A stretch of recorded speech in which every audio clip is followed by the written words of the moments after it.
नमस्कार, चुनावी विश्लेषण में आपका स्वागत है। और असम में अगली सरकार किसकी बन सकती है, इसको लेकर चौंकाने वाले ओपिनियन पोल के आंकड़े सामने आ चुके हैं। क्योंकि असम में ज्यादा समय बचा नहीं है, चुनाव को लेकर चुनावी हलचल तेज हो चुकी है। यहाँ पर अगर बात की तो तीन पार्टी प्रमुख है, भारतीय जनता पार्टी, कांग्रेस पार्टी और AIUDF। आखिर इस बार माना जा रहा है कि कांग्रेस और AIUDF इंडिया गठबंधन बन सकता है। अगर ऐसा होता है तो असम में क्या कुछ आंकड़ा बन सकता है, इस पर ओपिनियन पोल के आंकड़े भी सामने आ चुके हैं। वर्तमान में भारतीय जनता पार्टी असम गण परिषद और यहाँ पर बात की जाए तो UPPL यहाँ पर गठबंधन में है। क्योंकि भारतीय जनता पार्टी को पूर्ण बहुमत यहाँ पर इससे पहले जो विधानसभा चुनाव हुआ था तब नहीं मिला था, लेकिन इस बार क्या पूर्ण बहुमत मिलेगा या फिर कांग्रेस वापसी करने जा रही है। क्योंकि मार्च में यहाँ पर चुनाव की घोषणा हो जाएगी तो ज्यादा समय बचा नहीं है। और ऐसे में असम को लेकर जो ओपिनियन पोल के आंकड़े हैं वो भी चौंकाने वाले सामने आ रहे हैं। तो असम को लेकर बात की जाए तो यहाँ पर लखीमपुर की यहाँ पर 4 सीटों में से यहाँ पर भारतीय जनता पार्टी को 2 सीटें यहाँ पर मिल सकती है। और यहाँ पर बात की जाए तो 2 सीट पर ही कांग्रेस को यहाँ पर जीत की संभावना दिखाई दे रही है। इसके अगर बात की जाए तो यहाँ पर कार्बी आंगलॉन्ग की 3 विधानसभा सीटों का जो ओपिनियन पोल सामने आ रहा है, इसमें भारतीय जनता पार्टी को 1 सीट, जबकि इंडिया गठबंधन कांग्रेस गठबंधन को 2 सीटें यहाँ पर मिल सकती है। जबकि बात की जाए चिरांग की 2 सीटों में 1 सीट पर भारतीय जनता पार्टी और 1 सीट कांग्रेस के पक्ष में यहाँ पर जाती नजर आ रही है। इसके अगर बात किया यहाँ पर कामरूप ग्रामीण की 4 सीटों में से तो भारतीय जनता पार्टी को 3 सीटें जा सकती हैं और कांग्रेस को 1 सीट पर जीत की संभावना ओपिनियन पोल में नजर आ रही है। करीमगंज की 5 सीटों को लेकर भी ओपिनियन पोल के आंकड़े में भारतीय जनता पार्टी सबसे बड़ी पार्टी बन सकती है। 3 सीटें उनके पक्ष में, 2 सीटें कांग्रेस को जीत की संभावना ओपिनियन पोल में नजर आ रही है। कचार की 7 सीटों का भी ओपिनियन पोल सामने आ चुका है।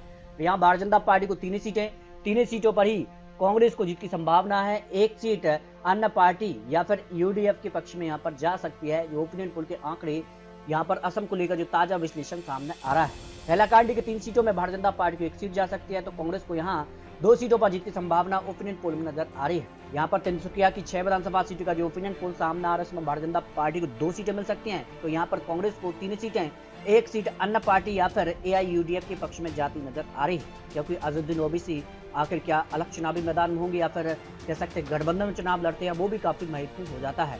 धीमा हसाव की 1 सीट पर भी भारतीय जनता पार्टी की जीत की संभावना ओपिनियन पोल में नजर आ रही है। यहाँ पर बात की जाए तो यहाँ पर सोनेपुर की 5 सीटों में भारतीय जनता पार्टी को 3 सीटें जा सकती हैं, जबकि कांग्रेस को यहाँ पर 2 सीटों पर जीत की संभावना ओपिनियन पोल में नजर आ रही है। नलबाड़ी की 3 सीटों को लेकर बात की जाए तो यहाँ पर भारतीय जनता पार्टी को 2 सीटें और 1 सीट कांग्रेस को जा सकती है, जो असम को लेकर लेटेस्ट आंकड़े सामने आ रहे हैं। दरांग की 4 सीटों को लेकर बात की तो भारतीय जनता पार्टी को 1 सीट, जबकि कांग्रेस को यहाँ पर 3 सीटें यहाँ पर मिल सकती है। कांग्रेस यहाँ सबसे बड़ी पार्टी बन सकती है। जोरहाट की 5 सीटों की बात किया तो भारतीय जनता पार्टी को 3 सीटें, कांग्रेस गठबंधन को यहाँ पर 2 सीटों पर जीत की संभावना नजर आ रही है। धूपगढ़ की 7 सीटों को लेकर बात की तो भारतीय जनता पार्टी को 3 सीटें, 3 सीटों पर ही कांग्रेस को जीत की संभावना है। 1 सीट अन्य पार्टी के पक्ष में यहाँ पर जाती नजर आ रही है।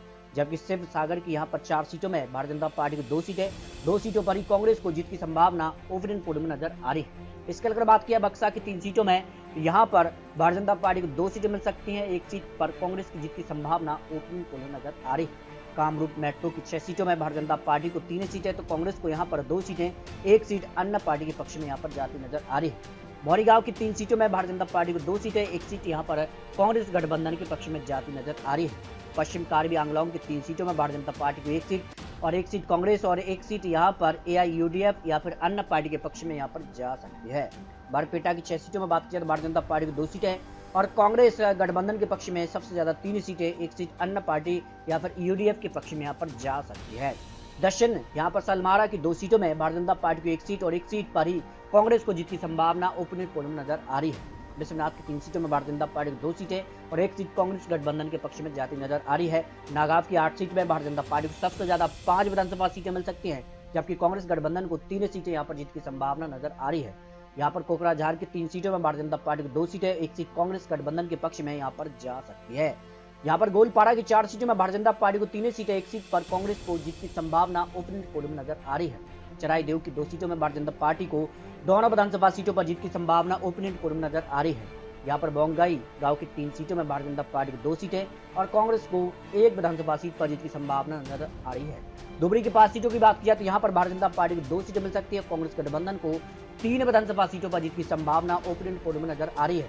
मौजाई की 3 सीटों में भारतीय जनता पार्टी को 2 सीटें, कांग्रेस गठबंधन को 1 सीट पर जीत की संभावना यहाँ पर नजर आ रही है। तो इस तरह से अगर बात की जाए तो असम को लेकर सभी यहाँ पर 126 विधानसभा सीटों का जो ओपिनियन पोल सामने आ रहा है। जिसमें भारतीय जनता पार्टी गठबंधन के पक्ष में यानी एनडीए गठबंधन को 67 सीटें मिल सकती हैं।